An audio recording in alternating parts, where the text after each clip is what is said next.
బీఆర్ఎస్తో కవిత ప్రయాణం ఇక ముగిసినట్లేనా? కారు పార్టీతో శాశ్వతంగా బంధం తెంచుకొని తనదారి తాను చూసుకోవాలని డిసైడ్ అయ్యారా?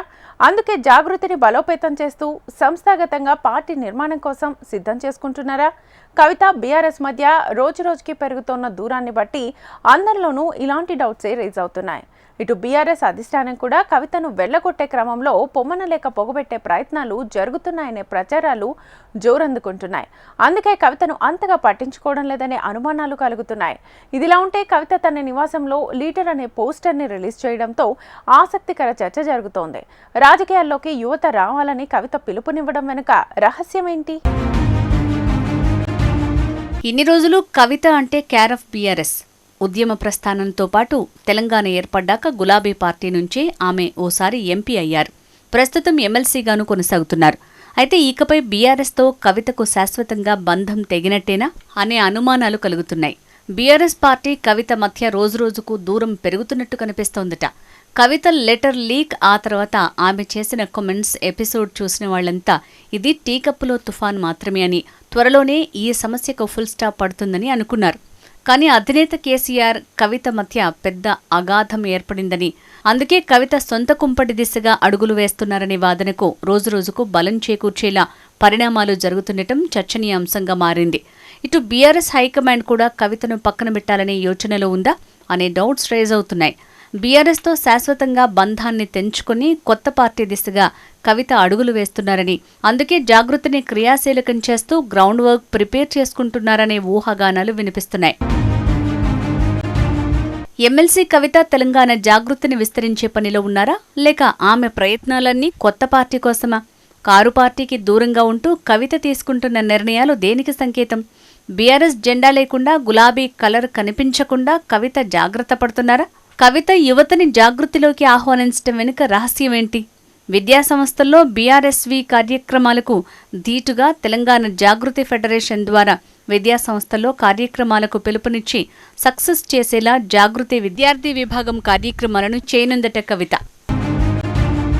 లేఖ లీక్ వ్యవహారం తర్వాత కూడా కవిత ఎక్కడా తగ్గకుండా సంచలన వ్యాఖ్యలు చేయడంతో పాటు నాటి నుంచి బీఆర్ఎస్కు అంటీముట్టనట్టు ఉంటూ వస్తున్నారు. బీఆర్ఎస్తో సంబంధం లేకుండా జాగృతి ద్వారానే కార్యక్రమాలు చేయటం, దానికి ఉప విభాగాలను కూడా క్రియేట్ చేస్తూ వచ్చారు కవిత. అప్పటి నుంచి బీఆర్ఎస్ పార్టీ సైతం కవితను లైట్ తీసుకుందా అనే చర్చ జరుగుతోంది. బీసీ రిజర్వేషన్ల విషయంలో బీఆర్ఎస్ పార్టీ లైన్ కాకుండా సొంతంగా బీసీ రౌండ్ టేబుల్ సమావేశాన్ని జాగృతి ఆధ్వర్యంలో ఏర్పాటు చేసి బీసీ వర్గాల ప్రజలను ఆకర్షించడానికి కవిత అడుగులు వేస్తుందన్న చర్చ జరుగుతోంది. కవిత రాసిన లేఖలో కేసీఆర్ తీరు, కొన్ని వర్గాల ప్రజల సమస్యల్ని, పార్టీ వైఫల్యాలను ఎత్తిచూపడంతో అంతర్గత విషయాలను డైరెక్టుగా అధినేత కేసీఆర్తో చర్చించకుండా ఎందుకు లేఖ రాసిందన్న చర్చ జరుగుతోంది. ఇదే అదునుగా ప్రత్యర్థి పార్టీలైన బీజేపీ, కాంగ్రెస్ కేసీఆర్, కేటీఆర్, హరీష్ రావులను టార్గెట్ చేస్తూ రాజకీయ దాడి మొదలుపెట్టాయి.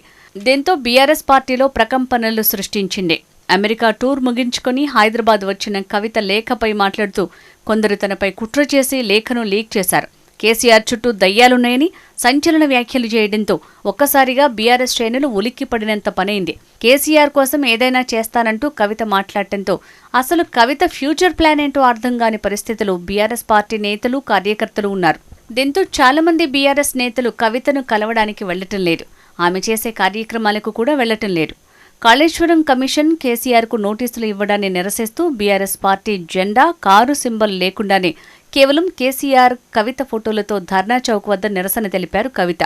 విద్యార్థులు జనరల్ బస్ పాస్ ఛార్జీలను 20% పెంపును నిరసిస్తూ జాగృతి ఆధ్వర్యంలో బస్ భవన్ని కవిత ముట్టడించారు. అయితే బీఆర్ఎస్ గుర్తు, కలర్ లేకుండా కేవలం తన జాగృతి జెండాలతో నిరసన కార్యక్రమాన్ని పూర్తి చేయడంతో కవిత పార్టీకి దూరమవుతున్నారనే సంకేతాలు కనిపించాయి. మొన్న కాళేశ్వరం కమిషన్ ఎదుట విచారణకు ముందు తండ్రి కేసీఆర్కు మద్దతుగా ఫామ్ హౌస్కు వెళ్లటం, కేసీఆర్ వెనుక కవిత ఉండటం, అక్కడ కవిత అలిగినట్లు ఉండటంతో పార్టీలో కవిత అడుగులపై జోరుగా చర్చ సాగుతోంది.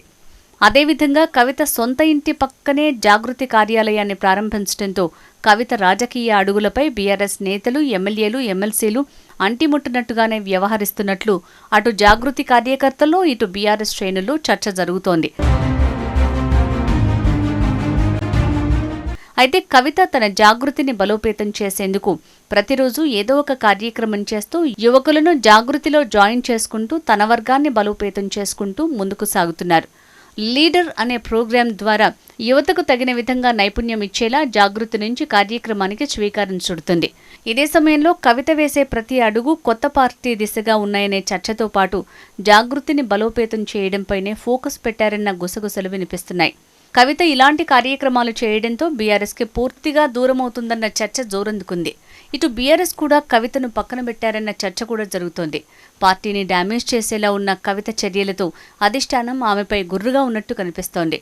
అందుకే లెటర్ లీక్ ఘటన జరిగి ఇన్ని రోజులవుతున్నా కవితను ఇప్పటివరకు కేసీఆర్ పిలిపించుకుని మాట్లాడలేరు.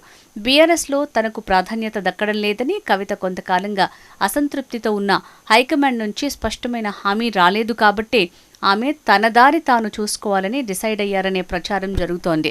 ఇదే సమయంలో కవిత అడుగులు కొత్త పార్టీ వైపు అన్నట్లు అభిప్రాయాలు కూడా వ్యక్తమవుతున్నాయి.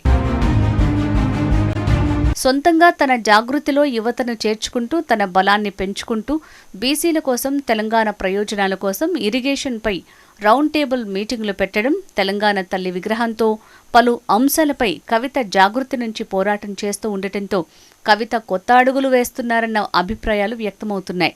ఇలాగే బీఆర్ఎస్ పార్టీకి డ్యామేజ్ అయ్యే అవకాశం ఉండటంతో కవితను బీఆర్ఎస్ దూరం పెడుతుందనే ప్రచారానికి మరింత బలం చేకూరినట్లయింది.